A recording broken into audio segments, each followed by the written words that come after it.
Informação para você, portanto, aqui da cidade de Timbó, credenciamento para patrocínio da Festa do Imigrante em Timbó está aberto.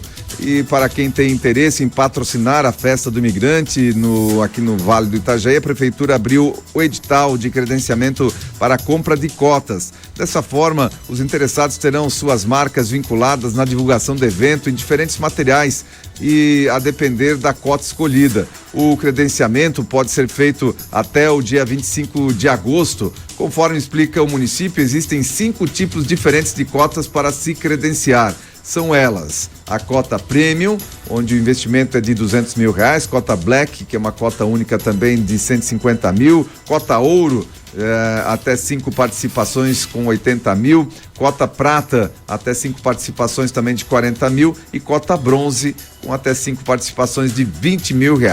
Os detalhes de cada patrocínio podem ser conferidos no edital, que já está à disposição aí no site da Prefeitura. Caso exista mais de um interessado na cota única e mais de 5 interessados nas cotas múltiplas, a escolha será feita através de sorteio no dia 29 de agosto. A 31ª Festa do Imigrante acontece de 29 de setembro a 1º de outubro e depois do dia 6 de outubro até o dia 12 de outubro, em 2 períodos, portanto, a nossa Festa do Imigrante, já com as cotas de patrocínio sendo disponibilizadas através de edital no site da Prefeitura.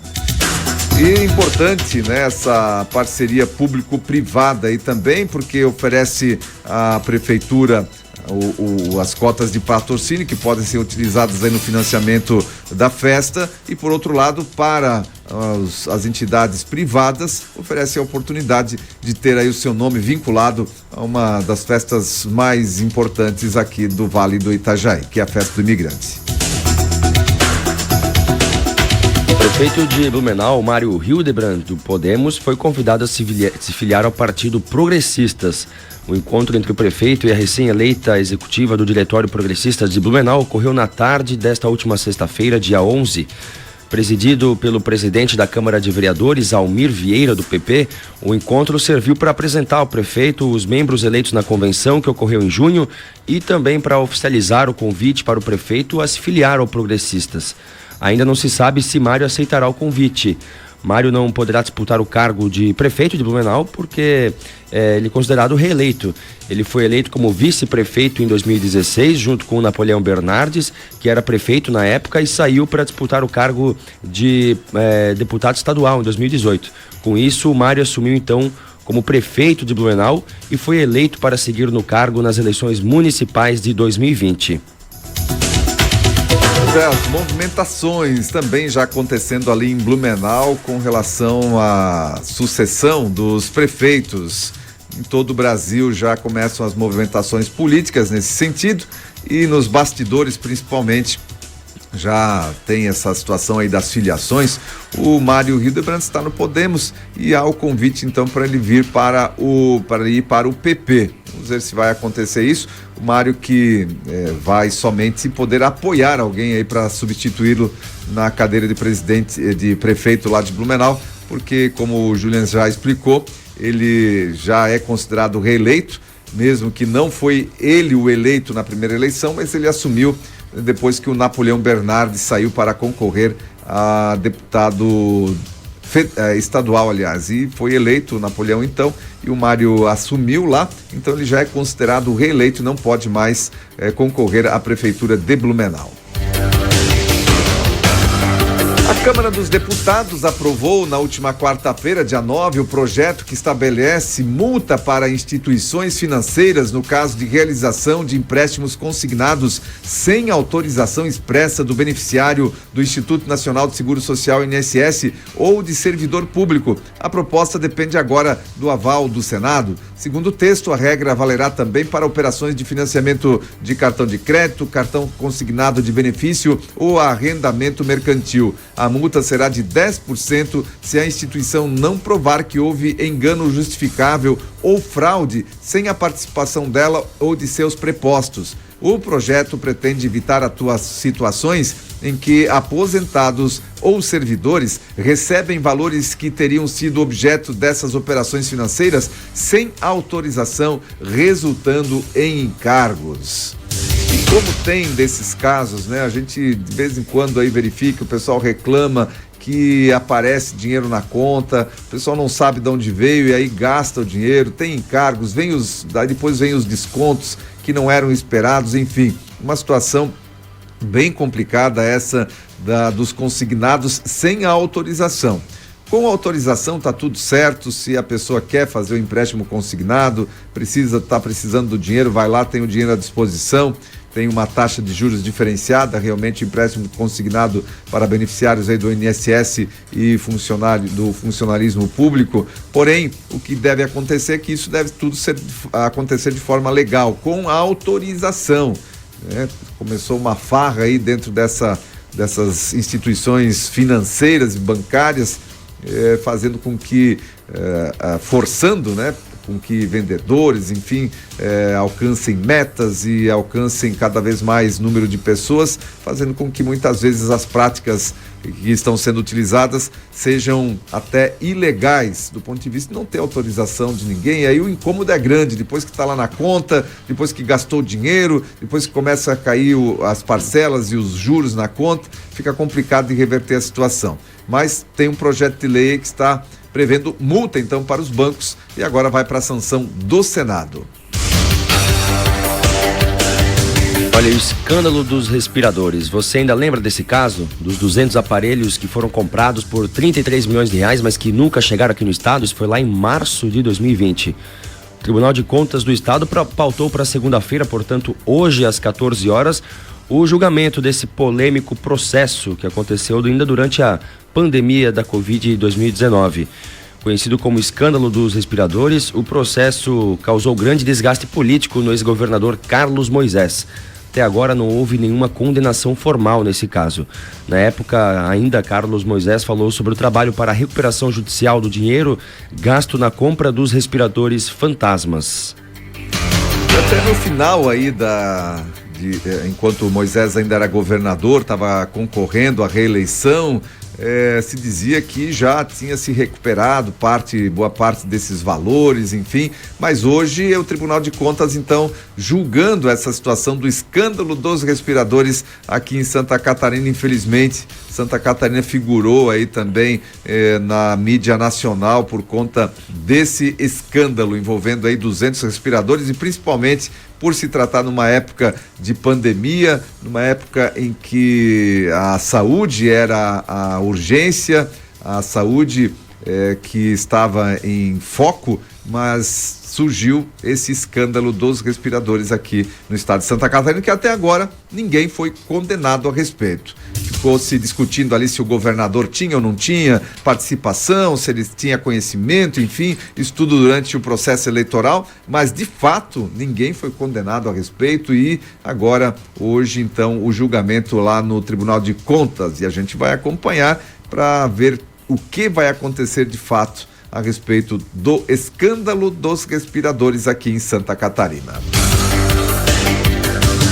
Olha, é consenso entre a população catarinense que muitas estradas estaduais encontram-se há anos em situação caótica ou perto disso. O diagnóstico realizado pelos 40 técnicos da Secretaria de Infraestrutura revelou que entre os 5.148 quilômetros pavimentados aqui em Santa Catarina, 73% deles estão em situação péssima ou regular e que apenas 27% são consideradas ótimas ou boas. A meta do programa Estrada Boa, que é um programa que está sendo lançado aí pelo governo do estado, o governador Jorginho Melo, é ambiciosa. Qual é essa meta? Ampliar de 27% para 70% as rodovias boas e ótimas e reduzir de 73% então para 30% as péssimas. Aí na foto que você estava acompanhando, aí durante a nossa programação, você vê ali o cruzamento da SC 486 com a BR 101, que é uma das obras previstas no programa Estrada Boa, além de várias outras, né? Para tornar 70%, o objetivo do programa, tornar 70% das estradas de Santa Catarina, as rodovias estaduais, portanto, no nível de rodovia ótima ou boa. Mas lembrando ainda que 30% delas vão ficar ainda no status de péssimas. Também vão precisar de atenção. Mas lógico, né? Vamos baixar de 73 para 30, já é um grande feito, tenha certeza disso. E veículo movido a hidrogênio é testado por Tarcísio de Freitas, lá em São Paulo. A fórmula não é complicada e já está trazendo resultados lá em São Paulo com a produção de hidrogênio verde a partir do etanol. O Tarcísio de Freitas, governador de São Paulo, testou na USP na última sexta-feira o primeiro carro movido a hidrogênio, fruto de um projeto feito pelo Centro de Pesquisa para Inovação em Gases de Efeito Estufa, em uma parceria entre a USP, FAPESP e a iniciativa privada. Em breve também serão testados os primeiros ônibus com a mesma tecnologia rodando pela cidade universitária. Semelhante ao carro elétrico, o carro a hidrogênio não emite gases poluentes e não faz barulho. E aqui é novidade, né? No Brasil, carros a hidrogênio, porém a Toyota, já marca consolidada do mercado, já vem testando há tempo, inclusive já entrou até no Guinness World Record com o carro movido a hidrogênio aí, que rodou mais de 1.300 quilômetros com apenas um tanque. Foram ao total aí 5 quilos de hidrogênio no carro. Nesses 1.360 quilômetros, por exemplo, um carro a combustão convencional emitiria mais de 300 quilos de gás carbônico para fazer esse trajeto, e o carro movido a hidrogênio então expeliu apenas água pelo escapamento. Pois é, a tecnologia existe, né? O fato é tornar ela acessível aí à maioria das pessoas. E como será a aceitação também da indústria do petróleo, né, Aldair? Exatamente. Tem o lobby da indústria do petróleo que sempre está aí também atuando. Vejam só, problemas nas urnas eletrônicas atrapalham votação na Argentina e devem atrasar resultado de primárias. Os argentinos foram às urnas nesse domingo, dia 13, para escolher quem serão os candidatos das eleições de 22 de outubro. Lá as eleições funcionam um pouco diferente. Aqui eles fazem uma votação prévia, né? São chamadas as prévias. O processo conhecido como PASSO, ou primárias abertas, simultâneas e obrigatórias, funciona como um funil para definir os participantes do pleito geral, selecionando os candidatos de cada coligação e eliminando os partidos nanicos. Quem tiver menos de 1,5% dos votos é impedido de concorrer, nesse caso lá das eleições das prévias lá na Argentina. O eleitor primeiro define em qual chapa quer votar e depois quem é seu concorrente preferido. Se deseja votar em diferentes chapas para o Executivo e Legislativo, ele deve dividir a cédula ao meio. A maioria dos distritos usa voto em papel, mas há alguns com urnas eletrônicas. E em ao menos 240 delas, segundo a juíza Maria Servini, houve problemas no sistema, gerando filas. Foi cogitada a extensão do horário de votação para além das 18 horas, mas a Justiça Eleitoral não permite essa situação lá na Argentina, como funciona aqui no Brasil também, que após as 17 horas é encerrada a votação e ninguém mais vota, somente quem estiver dentro ali do espaço de votação. E, pois é, né? As urnas eletrônicas. Olha, vamos lembrar que eu estou falando aqui da Argentina, né? Não estou falando nada no Brasil. Aqui no Brasil, as urnas eletrônicas funcionam, que é uma maravilha. É só lá na Argentina que dá problema. Olha, o Avaí vem passando pelo pior desastre natural desde 1960. Subiu para 93 o número de mortos pelos incêndios florestais que atingiram o condado de Maui, ali no arquipélago do Avaí. Segundo dados deste sábado, dia 12, foram registradas novas vítimas após mais um dia de combate às chamas. Com isso, esse se tornou o pior incêndio florestal dos Estados Unidos em mais de um século. Os dados atuais superam as 85 pessoas que morreram em um incêndio em 2018 na Califórnia e são superados apenas pelo incêndio florestal de 1918 em Minnesota e Wisconsin, quando 453 pessoas morreram. Essa já é a pior tragédia da história do Avaí desde que se tornou um estado oficial em 1959, superando até o tsunami de 1960 que matou 61 cidadãos. O governador Josh Green, que disse que o número de mortos continuará subindo conforme o combate for avançando. Até o momento, cães de busca cobriram apenas 3% da área de busca, informou a polícia. Pois Pois é, né? Com 3% da área de busca já temos aí 93 mortos, ó, é incrível. A gente está mostrando até imagens aí a respeito desse incêndio que acontece e aconteceu lá no Havaí, nessa ilha, e é complicado, né? O pessoal não tem para onde correr. A gente viu imagens também que circulam aí pelas redes sociais, pessoal se abrigando no mar durante o incêndio, porque não tinha para onde correr, o incêndio tomando conta de tudo por lá. É incrível e triste também, né?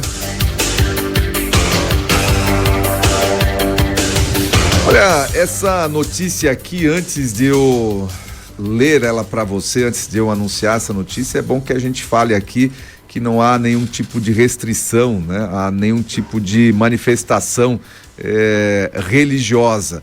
Mas o que chama a atenção é que uma resolução do Conselho Nacional de Saúde, é isso mesmo, resolução do Conselho Nacional de Saúde, dizendo que agora a Umbanda faz parte da Política Nacional de Saúde Pública, né? A resolução do Conselho Nacional de Saúde reconhece manifestações da cultura popular de matriz africana, ou seja, os terreiros, como equipamentos promotores de saúde e cura complementares ao SUS.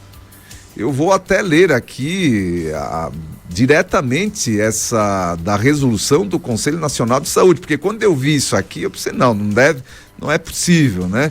Que uma situação onde qualquer manifestação contrária, por exemplo, a aplicação de medicamentos aí durante uma pandemia, por exemplo, que eram medicamentos eram rechaçados, porque como é que vai falar de um medicamento? Medicamento é algo estudado, é algo que já tem estudo para se colocar no mercado.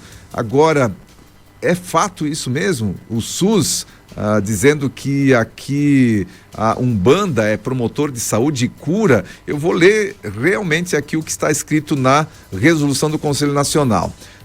No seu artigo 46 dessa resolução, reconhecer as manifestações da cultura popular dos povos tradicionais de matriz africana e as unidades territoriais tradicionais de matriz africana, terreiros, terreiras, barracões, casas de religião, etc., como equipamentos promotores de saúde e cura complementares do SUS, no processo de promoção da saúde e primeira porta de entrada para os que mais precisam e de espaço de cura para o desequilíbrio mental, psíquico, social, alimentar e com isso respeitar as complexidades inerentes às culturas dos povos tradicionais de matriz africana, na busca da preservação, instrumentos esses previstos na política de saúde pública, combate ao racismo, à violação de direitos e à discriminação religiosa, dentre outros.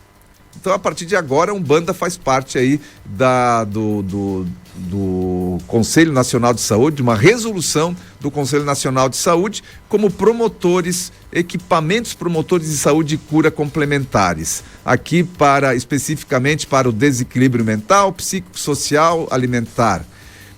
Tudo certo, então a manifestação religiosa é livre. Agora, isso estar aqui num programa de governo, o governo sempre não falou que o Estado é laico. Eu só quero fazer uma comparação aqui. Se essa resolução estivesse tratando o seguinte, que o cristianismo, a fé do cristão vou colocar só ao contrário, a fé do cristão, aquele que crê, por exemplo, em Jesus Cristo, é um equipamento promotor de saúde e de cura complementar ao SUS. Pense nessa situação. Como isso estaria sendo encarado pela mídia, como isso estaria sendo encarado pela esquerda, como isso estaria repercutindo no nosso país hoje. Mas isso aqui está repercutindo muito pouco. Você viu alguma coisa a respeito em algum canal de televisão, falando que agora a Umbanda faz parte do nosso Conselho Nacional, de uma resolução do Conselho Nacional de Saúde, reconhecendo ela como equipamento promotor de saúde e cura para desequilíbrio mental, psíquico, social. De novo, gente, não estou aqui combatendo nenhum tipo de manifestação religiosa, eu só estou dizendo o seguinte: faça essa análise, faça esse exercício, coloque no lugar da Umbanda aqui o cristianismo e veja a mágica acontecer. Essa não é a primeira vez que o Ministério da Saúde coloca esses tratamentos alternativos, né, como escolha da população. Por exemplo, temos as práticas integrativas e complementares de saúde, né, esses recursos terapêuticos alternativos reconhecidos pelo SUS, pelo Ministério da Saúde, né, entre eles acupuntura, fitoterapia, reiki, Shantala, yoga, constelação familiar, entre outras práticas, também são reconhecidas pelo SUS como promotores de saúde, meios alternativos, né, do que a medicina. Muito bem, são 7 horas e 16 minutos e assim a gente